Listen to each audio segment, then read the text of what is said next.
13 number प्रश्न पर ध्यान दीजिए। 13 नंबर में है कि m तथा n बराबर के साझेदार हैं। उनके साझेदारी समझौते के अनुसार आहरण पर वार्षिक ब्याज 10% लिया जाता है और आहरण जो है 2020 में क्रमशः 40,000 और 20,000 किया था। यानी m जो है वो 40,000 आहरण किया था और n जो है वो 20,000 आहरण किया था। उसके बाद कहता है कि आहरण पर ब्याज इस मान्यता पर निकालिए कि वर्ष भर में समान रूप से आहरण की राशि निकाली जाती है।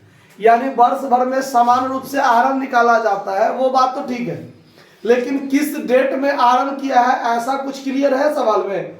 नहीं है। मतलब आहरण करने की तिथि नहीं दी गई हो और दर के आगे वार्षिक या प्रतिवर्ष लगा हो तो कुल आहरण पर 6 महीना का ब्याज निकाला जाता है, ऐसा हमने आपको बताया है।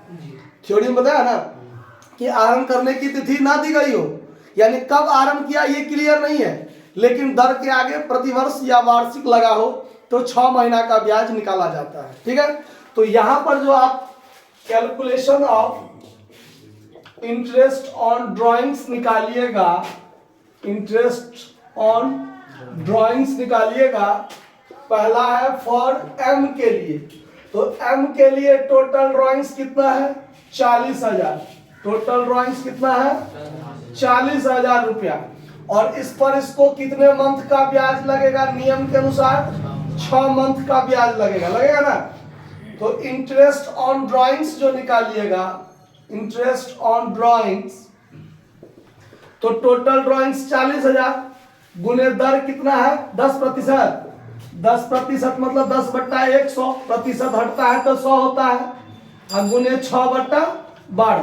अब 1 से 1 0, ये से ये कट गया, 6 दूनी 12 कट गया और 2 से ये 4,000 कटेगा तो 2,000। यानी आहरण पर ब्याज m के लिए कितना हुआ? 2,000 हो गया। फिर इसी प्रकार फॉर n के लिए निकालेंगे दूसरा साझेदार, उसके लिए भी क्या है? तो टोटल ड्राइंग्स दिया हुआ है 20,000। टोटल ड्राइंग्स कितना है? 20,000। और नियम के अनुसार इसको भी कितने मंथ का ब्याज लगेगा? 6 मंथ का ब्याज लगेगा।